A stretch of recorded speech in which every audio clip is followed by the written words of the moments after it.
Welcome back to the channel. My name is Brahim and we're going to look into some COVID vaccines. Now you're going to be thinking, how is this relevant? Well, we all know there's pharmaceutical companies you can invest in, and some of these companies that you can invest in did actually make COVID vaccines. So it is kind of relevant to know about the vaccines a little bit, just a little bit. Anyway, so this is the UK Gov website. So yeah, we're just checking about coronavirus right now. So you can see there's 3 that are authorized and recommended. Keyword, recommended.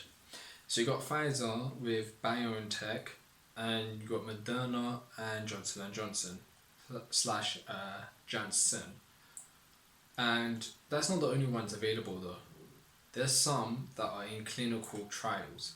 So this hasn't really been authorized, let's be honest. We're just being test dummies in a way. So the ones that haven't been authorized really is the AstraZenca COVID-19 vaccine and the Novavax. Now, why is this kind of important? Phase 3 clinic trials are in progress or being planned for 2 COVID-19 vaccines in the United States. So it looks like AstraZeneca is trying to go to the US and Novavax too. Anyway, there's different ways that these can be taken. I mean, for instance, the Johnson one, you only need 1 shot, whereas the other ones you need 2, and age is different. And yeah, you can see they're not all identical. Anyway, a lot of news has come out recently regarding these, so I'm just going to go through it bit by bit. EU regulators review possible links between Johnson&Johnson jab and blood clots. Now, blood clots is not something you want, people. It really isn't. The move comes after 4 serious cases of rare blood clots with low platelets were reported after a COVID-19 jab, one of which was fatal, according to the European Medicine Agencies, the EMA.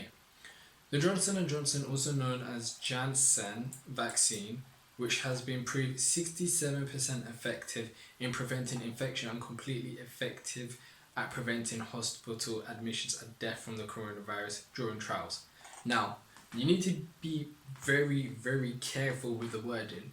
You need to read it literally for how it is, because they can't use certain words. They can't say guarantee, they can't use those type of words.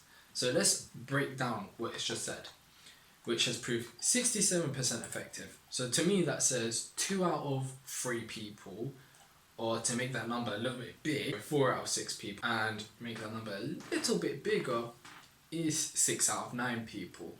So out of 9 people, 6 people it'll work and 3 people it won't work. And to me that doesn't really sound like it's very successful in preventing infection and completely effective. So infection, it doesn't say completely, notice that, and completely effective at preventing hospital admissions. So you might still have it, but it just won't send you to hospital, and it might, I don't know, reduce the levels, but it says completely effective at preventing hospital admissions. So it's not really saying it gets rid of it really. And death. Okay, fine, it might prevent those 2 things, but it doesn't mean it has actually really prevented the whole virus. Anyway, during trials, is currently only used in the US under an emergency use authorization. So it's not really one that you can choose, it's emergency use only, literally. And even then, it's been linked to blood clots. Not a good thing. Now, there's another article from Yahoo Finance. Basically, same sort of article, just saying the EMA said in a statement that started to review the safety of J&J subsidiary Janssen, which is a vaccine, and just saying it's been linked to blood clots. That's the Johnson&Johnson one. Now we're going to look at the other one that's been in the news as well, AstraZeneca. Remember, Johnson&Johnson, 67% effective. AstraZeneca in phase 3 trials. So personally, if you haven't taken the vaccine, I'm personally not going to be taking it from these 2. I will absolutely refuse it. I'm not getting the Johnson&Johnson one, even though it's a US exclusive. If that thing came over here, I'm not touching it with that 67% pass rate. And as for the AstraZeneca one, we're going to look into why I said I'm not going to touch it. AstraZeneca COVID-19 vaccine, how common are blood clots and should I be worried? Question mark. Okay. Following weeks of speculation about the Oxford AstraZeneca COVID-19 vaccine might be connected to dozens of cases of blood clots reported in the region, European drug regulators have now announced that there's a possible link. Now, if there's a possible link, they need to look into it because dozens of blood clots. At least the Johnson&Johnson one was narrowed down to 4. It was serious ones, but this is dozens. Anyway, the EMA stopped short of changing its guidance on how the vaccine is used, maintaining that the overall benefit still outweighs the risk. I don't know. I mean, if you're choosing between death and blood clots, it depends how you view it. Yeah, of course, to live is better to die, but at the same time, if you're going to live in pain, is it really worth it? Anyway, point is, they're saying it overweighs the risk. On a serious note, it overweighs the risks. While some European countries are restricting use of shot to old age groups only. This is very interesting with the vaccine, how they've done this entire thing. They've tested it on people and they first thought vaccinate the older generation, which kind of personally confused me and maybe some of you too, because my logic is, if they're weak, why are you going to give them something that's kind of not really definitive, strong? I mean, it's gone through a few testing phases, but do you know the long-term effects of this? Do you know what is going to happen in 10 years' time? No, you absolutely don't, because you've had 1 to 2 years of research on this. Like, really. Maybe I may be wrong, maybe they had a bit more research, but they don't really know the long-term effects. So, and they tested on the older generation first, which is a bit interesting. And there's another article also from EMA Europa, so this is literally the European Medicine Agencies.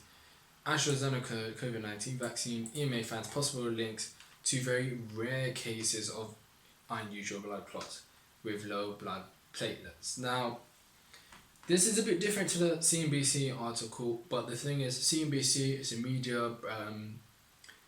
media outlet. I don't know how reliable the article is, whereas this is literally coming from the horse's mouth, so to speak. So, EMA confirms overall benefits risk remains positive. EMA Safety Committee (PRIC) has concluded today that the usual blood clots with low blood platelets should be listed as very rare side effects of Vaxzevria, former COVID-19 vaccine AstraZeneca.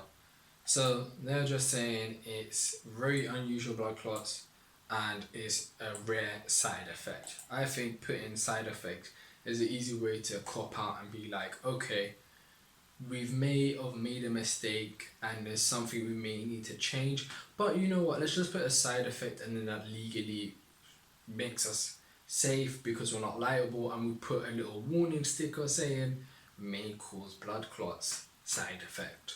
So I think that's the way of covering our own asses. Anyway, did you invest in any of these companies prior to the COVID-19 pandemic or even during the pandemic?